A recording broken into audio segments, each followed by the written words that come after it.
I want to skip the flattery and the attaboys, because I do know this.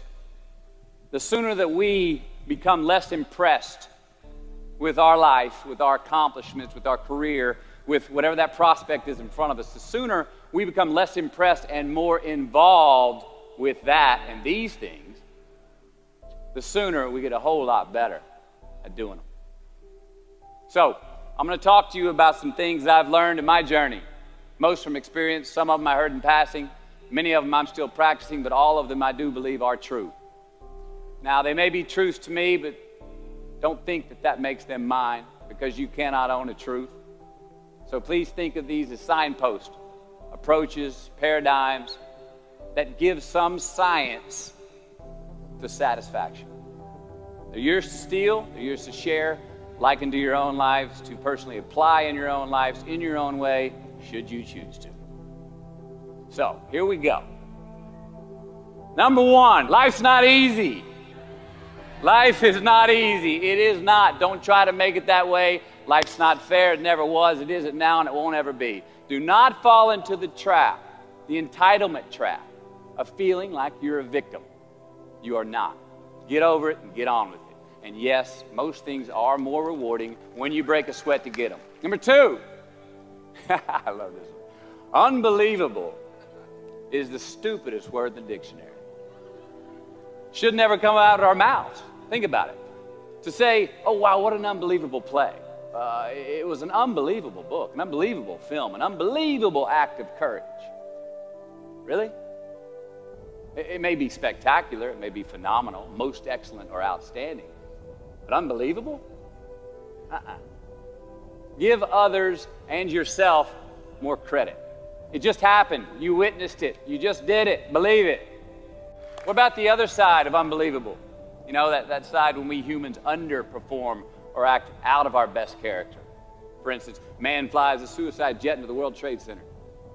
Millions die from diseases every day that we have cures for. Bob the Builder swears that he's going to have your house built by Thanksgiving, and you can't move in until Christmas the next year. Our best friends lie to us, and we lie to ourselves all the time. Unbelievable? I don't think so. Again, it just happens, and it happens every day. Nothing that we Homo sapien earthlings do is unbelievable. And if there's one thing you can depend on people being, it's people. So we shouldn't be surprised. We, us, are the trickiest mammals walking the planet. I'm not worried about the monkeys. I'm worried about you and me. So acknowledge the acts of greatness as real, and do not be naive about mankind's capacity for evil, nor be in denial of our own shortcomings. Happiness is an emotional response to an outcome.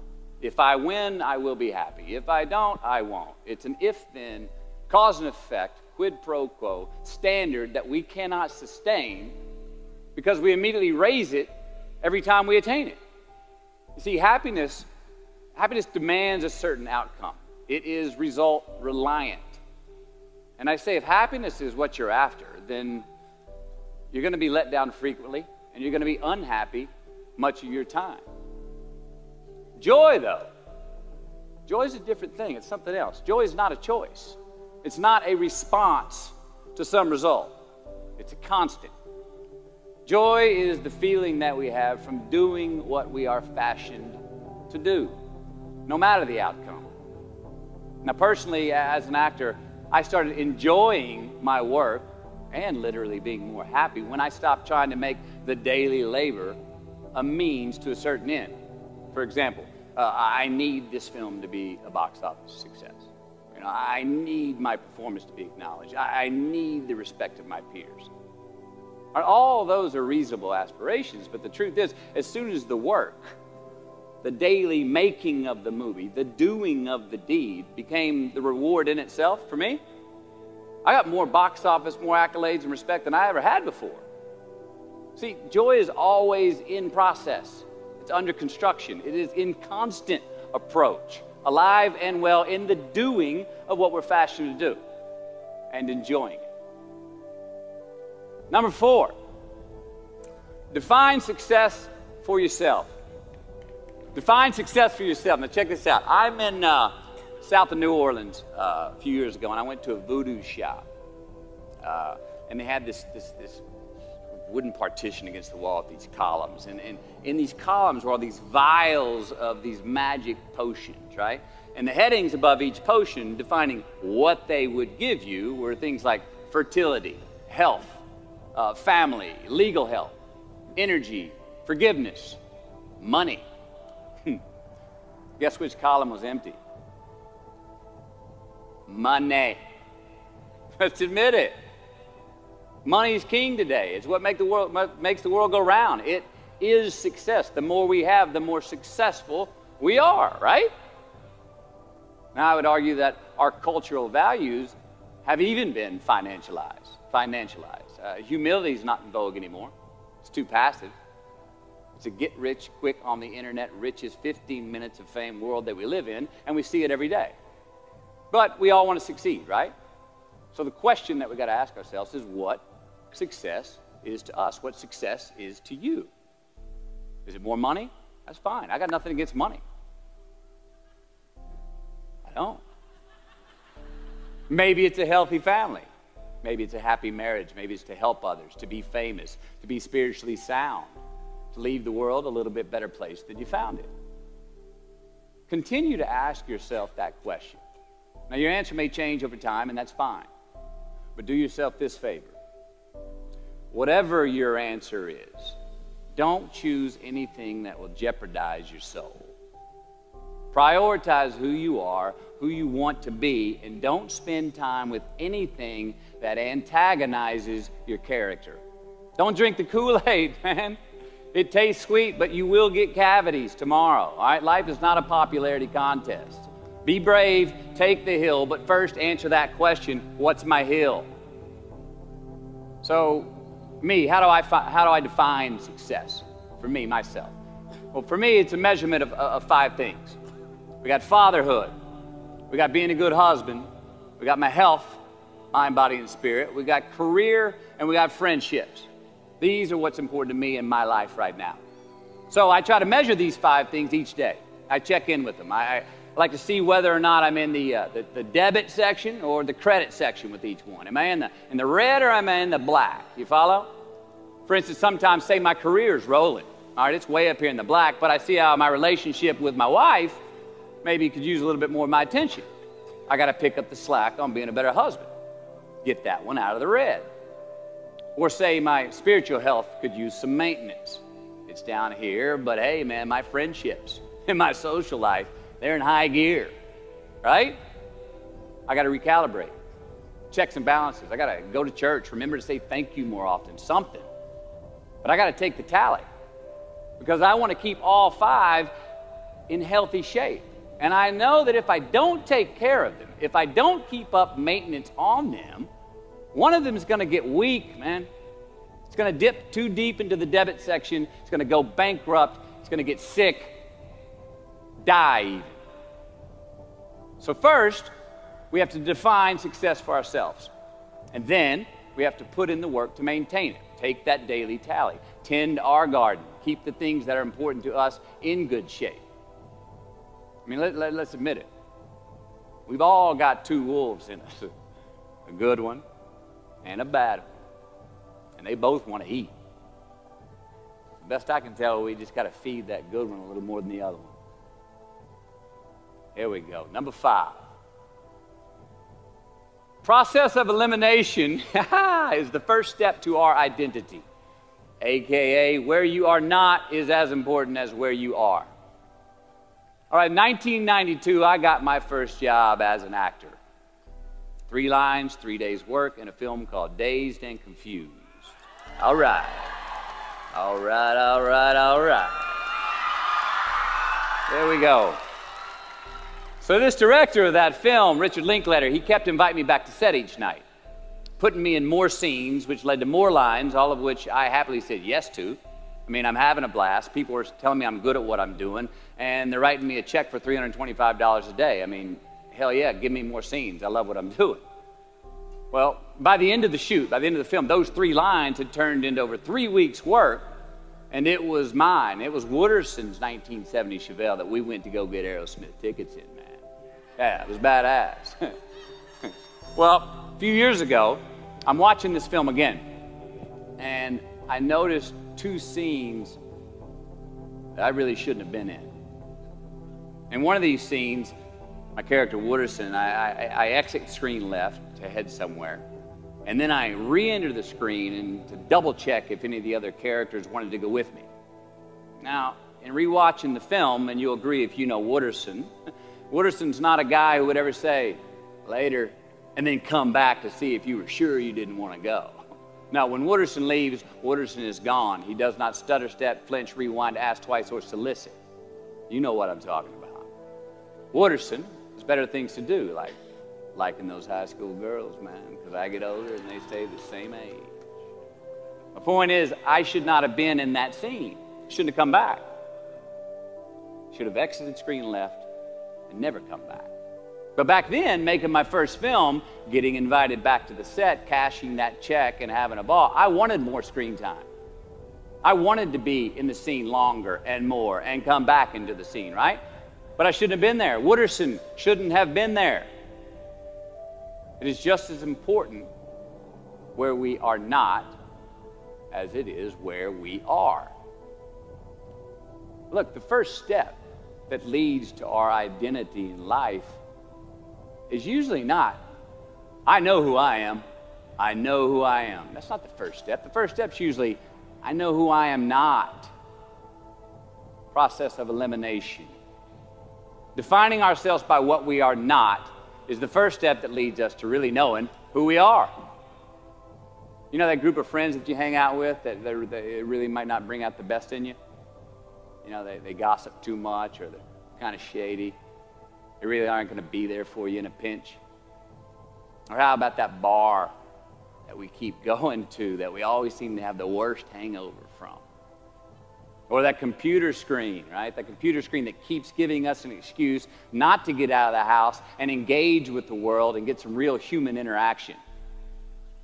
Or how about that food that we keep eating, the stuff that tastes so good going down, it makes us feel like crap the next week, we feel lethargic and we keep putting on weight?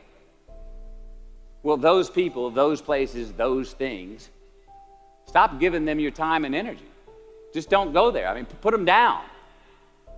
And when you do this, when you do put them down, when you quit going there, and you quit giving them your time, you inadvertently find yourself spending more time and in more places that are healthy for you, that bring you more joy. Why?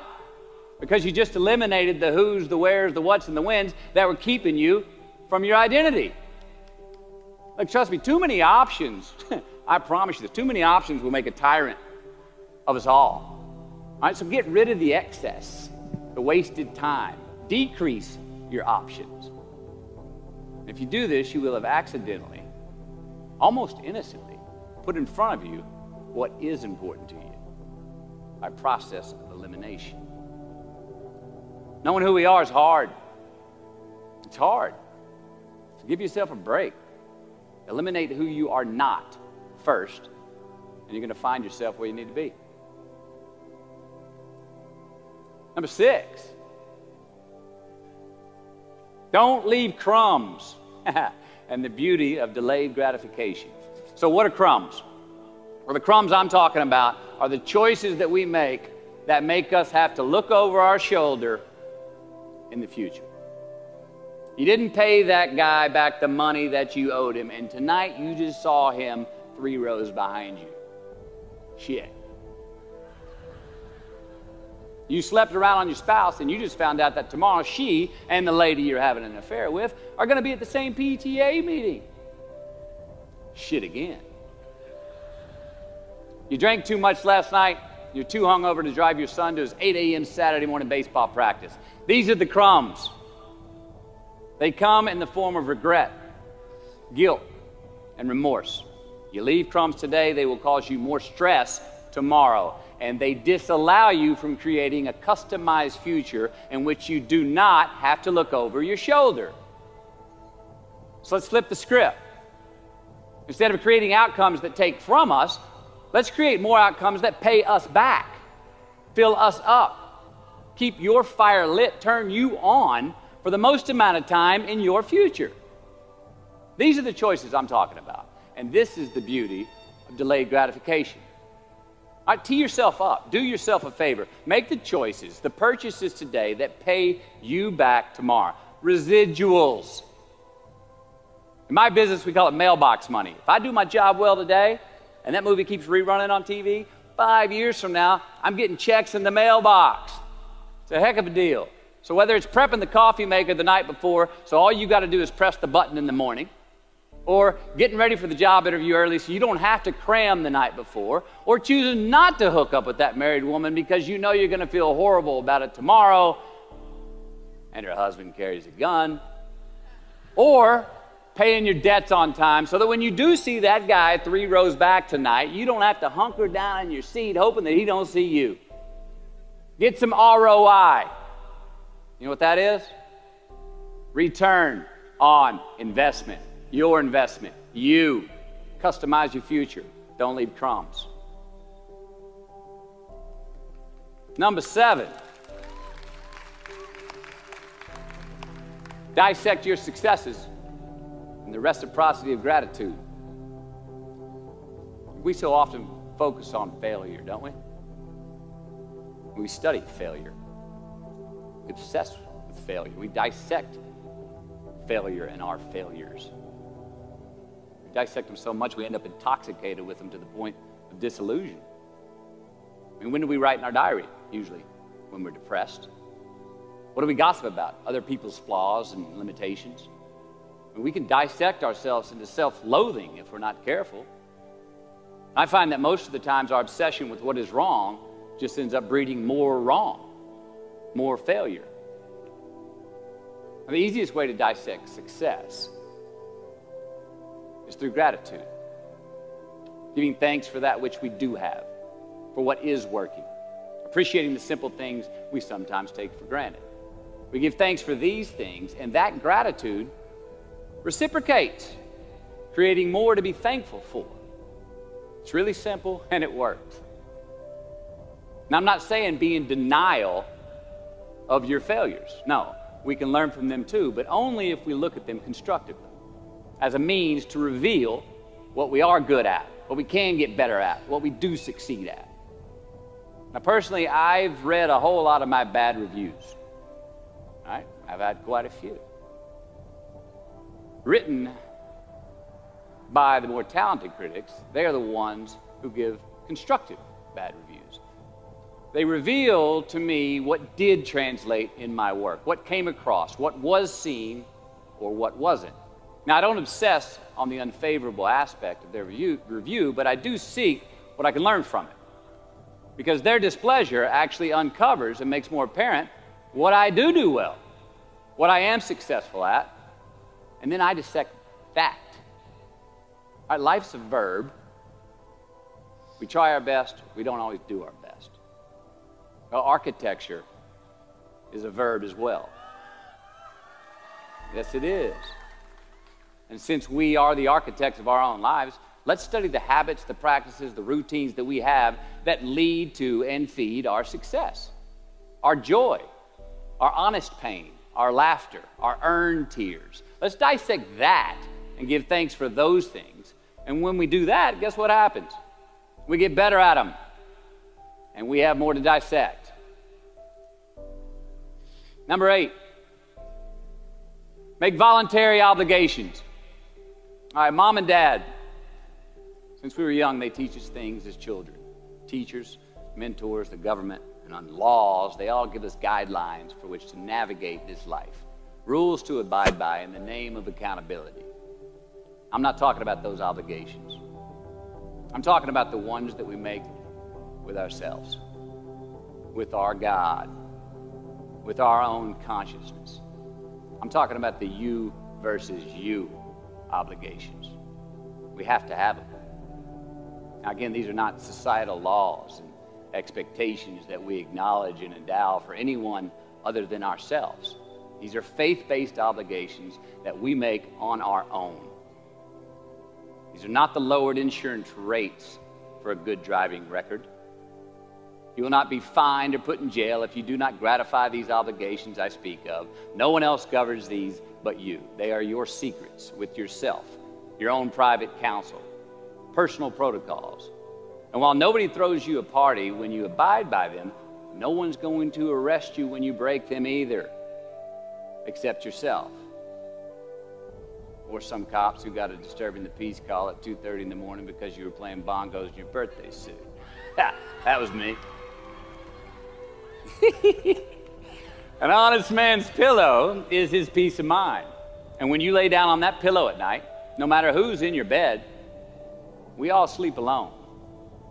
These are your personal Jiminy Crickets. And there are not enough cops in the entire world to police them. It's on you. It's on you. Number 9, from can to want. All right, check this out. In 1995, I got my first big paycheck as an actor. I think it was 150 grand. The film I was on was Boys on the Side, and we were shooting in Tucson, Arizona. And I had this sweet little adobe guest house on the edge of the Saguaro National Park. The house came with a maid, my first maid. It was awesome. So I got a friend over one Friday night, and we're having a good time, and I'm telling her about how happy I am with my setup. The house, the maid, especially the maid. And I'm telling her, look, this lady, she cleans the place up after I go to work. She washes my clothes, the dishes, puts fresh water by my bed, leaves me cooked meals sometimes. Look, she even presses my jeans. And my friend, she smiles at me, happy that I'm excited over this. And she says, well, that's great, Matthew, if you like your jeans pressed. And I kind of looked up at her, my jaw caught hanging open. I stuttered a moment, had that dumbass look that you get when you just been told the truth and you didn't think about it, and it hit me. I hate that line going down the front of my jeans. I hate that line. And it was then, for the first time, that I noticed it. I'd never thought about not liking that starch line down the front of my jeans because I'd never had a maid to iron my jeans before. And since she did, now for the first time in my life, I just liked it because I could get it. I never thought about if I really wanted it. Well, I didn't want it there, that line. And that night I learned something. Just because you can, nah, come on. It's not a good enough reason to do something. Even when it means having more. Be discerning. Choose it because you want it. Do it because you want to. Never had my jeans pressed again. I hate that line. Number 10, a roof is a man-made thing.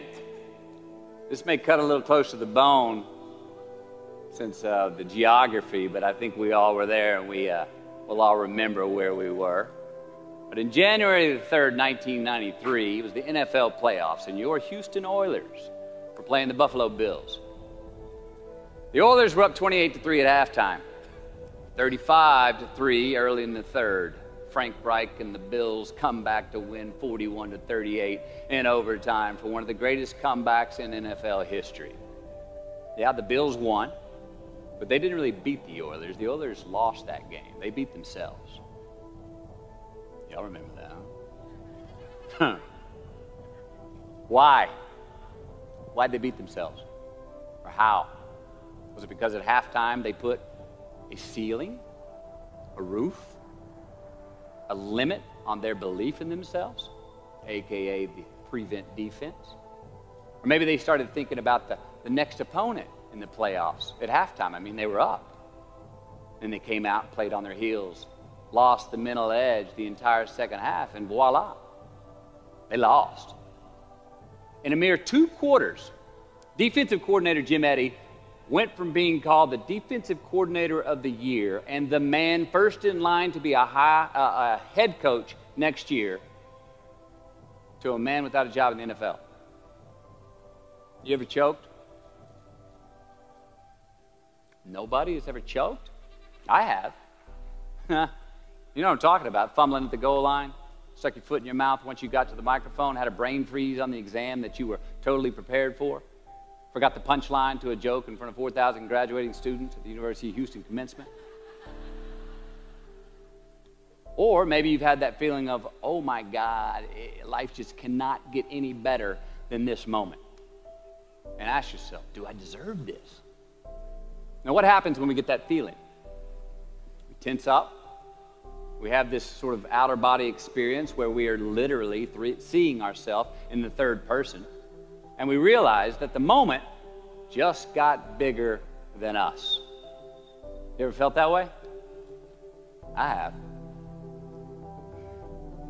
And it's because we have created a fictitious ceiling, a roof, to our expectations of ourselves. A limit where we think it's all too good to be true. But it's not. And it's not our right to say or believe it is. We shouldn't create these restrictions on ourselves. A blue ribbon, a statue, a score, a great idea, the love of our life, a euphoric bliss. Who are we to think that we don't deserve or haven't earned these gifts when we get them? It's not our right. But if we stay in process, all right, within ourselves, in the joy of the doing, we will never choke at the finish line. Why? Because we aren't thinking of the finish line. Because we're not looking at the clock. We're not watching ourselves on the Jumbotron performing the very act that we're in the middle of. No, we're in process. The approach is the destination, and we are never finished. Bo Jackson, what did he do? He used to run over the goal line, through the end zone, and up the tunnel. The greatest snipers and marksmen in the world, they don't aim at the target. They aim on the other side of the target. We do our best when our destinations are beyond the measurement, when our reach continually exceeds our grasp, and when we have immortal finish lines. And when we do this, the race is never over. The journey has no port. The adventure never ends because we are always on the way. So do this, and let somebody else come up and tap you on the shoulder and say, hey, you scored. Let them run up and tap you on the shoulder and say, man, you won. Let them come tell you, you can go home now. Let them say, I love you too. Let them say, thank you. Take the lid off the man-made roofs that we put above ourselves and always play like an underdog. Here we go. Number 11, turn the page. The late and great University of Texas football coach Darrell Royal. I don't know if y'all remember him. He won a national championship in '69. He won a couple of national championships. You know Darrell Royal? He was a friend of mine and a good friend to many people. Now, a lot of people looked up to this man. One of the people who looked up to him was a musician named Larry. Now, at this time in his life, Larry was in the prime of his country music career. He had #1 hits, and his life was rolling. He had picked up a bad habit of snorting the white stuff somewhere along the line, and at one particular party, after a bathroom break, Larry went confidently up to his mentor, Darrell, and he started telling him a story.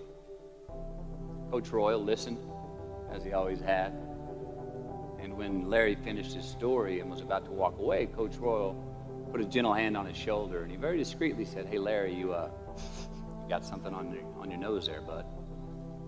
Well, Larry immediately hurried to the bathroom mirror where he saw some of the white powder that he hadn't cleaned off his nose. He was ashamed. He was embarrassed, as much because he felt so disrespectful to Coach Royal, and as much because he'd obviously gotten too comfortable with the drug to even hide it as well as he should. Well, the next day, Larry went to Coach's house. He rang the doorbell. Coach answered, and he said, Coach, I need to talk to you. Darrell said, sure, come on in. Larry confessed. He purged his sins to Coach. He told him how embarrassed he was and how he had lost his way in the midst of all this fame and fortune. And towards the end of an hour, Larry, who was in tears, he asked Coach, he said, Coach, what do you think I should do? The coach, being a man of few words, just looked at him and calmly said, Larry, I have never had any trouble turning the page in the book of my life. Larry got sober that day, and he's been sober for the last 40 years. You ever get in a rut? You know what I'm talking about? You get in a funk? You get stuck on the merry-go-round of a bad habit? I have. Look, we're going to make mistakes. You got to own them. Then you got to make amends. And then you got to move on. Guilt and regret kills many a man before their time. So turn the page. Get off the ride. You are the author of the book of your life. Turn that page. Number 12. Give your obstacles credit. You know those no fear t-shirts that were out? I don't know. People used to wear them 10 years ago. No fear. You may remember those, or it's just me? I saw them everywhere. All right. I don't get them, and I never did. I mean, I try to scare myself at least once a day. I mean, I get butterflies every morning before I go to work. I was nervous before I got here to speak tonight. I think fear is a good thing. Now, why? Because it increases our need to overcome that fear. All right, so say your obstacle is fear of rejection. All right, you want to ask her out, or you want to ask him out, but you fear that he or she may say no. All right, you want to ask your boss for that promotion, but you're scared he's going to think you're overstepping your bounds. Well, instead of denying those fears, declare them. Say the fear out loud. Admit it. Give them the credit they deserve. Don't get all macho and act like they're no big deal. And don't get paralyzed by denying that they exist and therefore abandoning your need to overcome them. I mean, I'd even subscribe to the belief that we're all destined to have to do the thing that we fear the most anyway, at some point. So give your obstacles credit, and you will, 1, find the courage to overcome them, or you will, 2, see more clearly that they're not really worth prevailing over. So be brave, have courage, and when you do, you get stronger, you get more aware, you get more respectful of yourself and that which you fear. Number 13. So how do we know when we cross the truth? 13. Someone was asking, why did I pick 13? That's an unlucky number. Well, I don't know when 13 got the bad rap and became the mongrel of numerology. It's never done me wrong, 13. In fact, 13 has been a pretty lucky number for me, and I want to tell you how. I've always taken these 21-day trips by myself to far-off places where I usually don't know the language and nobody knows my name. They're adventures, one, but they're also a purge. All right, they're a cleanse for me. They're like a 21-day fast from attention, from all the things I have in my well-appointed life. They're a check out so I can check in with me, see how I'm doing, be forced to be my own and my only company, to have a look in my mirror. And we all know what can happen when we do that. Sometimes we do not like what we see. Well, in 1996, right after I got famous from a film I did called A Time to Kill, I headed out on one of these 21-day walkabouts, and this time to the jungles and the mountains of Peru. The sudden fame that I just gotten was somewhat unbalancing. My face was everywhere. Everyone wanted a piece of me. People I'd never met were swearing that they loved me. Everywhere I went, there I was on a billboard, a magazine cover. It was just weird overall. You know, I was asking myself, what's the reality in this and what's the bullshit? Did I deserve all this? These were all questions I was asking myself. Who was I was another.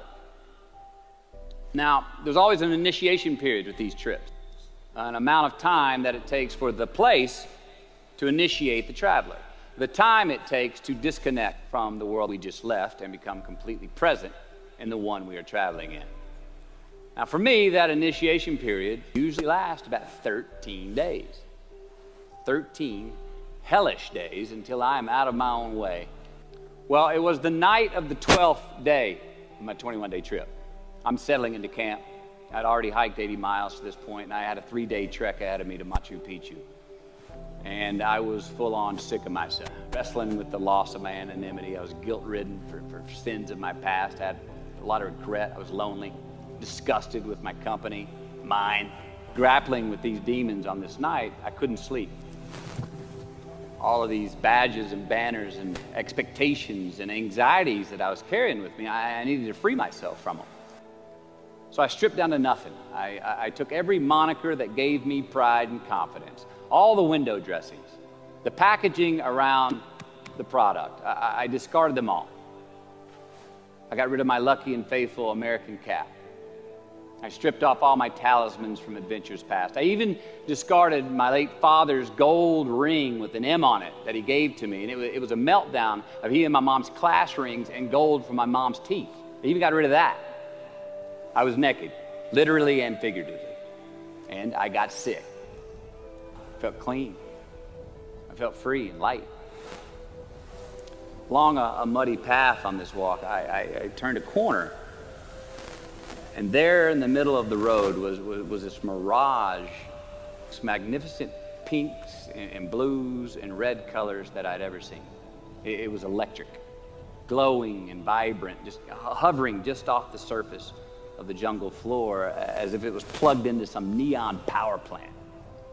I stopped, I stared, there was no way around it. The jungle floor in front of me was actually thousands of butterflies there in my path.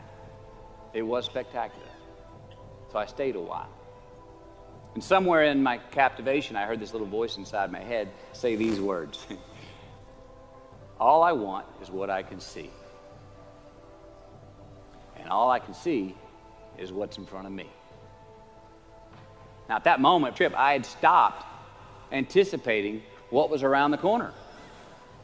For the first time, I stopped thinking about what was coming up next. What was up ahead? Time slowed down. I was no longer in a rush to get anywhere, and my anxieties were greatly eased. A few hours later, I returned to camp. Even the local Sherpas I was traveling with, they noticed calling out to me, "Sois luz, Mateo, sois luz," which means you are light in Spanish. See, I forgave myself that morning. I let go of the guilt. The weight that was on my shoulders was lifted, my penance was paid, and I got back in good graces with my God, and I shook hands with myself, my best friend, the one that we're all stuck with anyway, ourselves. And from that morning on, the adventure was awesome. I was present, I was out of my own way, I was not anticipating next, I was embracing only what was in front of my eyes and giving everything the justice that it deserved. You see, I crossed the truth that morning. Now, did I find it? I don't know. I think it found me. Why? Because I put myself in a place to be found. I put myself in a place to receive the truth.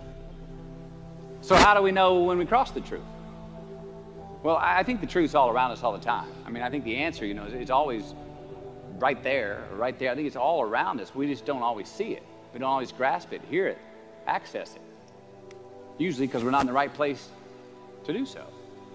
So what do? First, I believe we've got to put ourselves in the place to receive the truth. Let's admit it. We live in an extremely noisy world with all kinds of frequencies coming at us.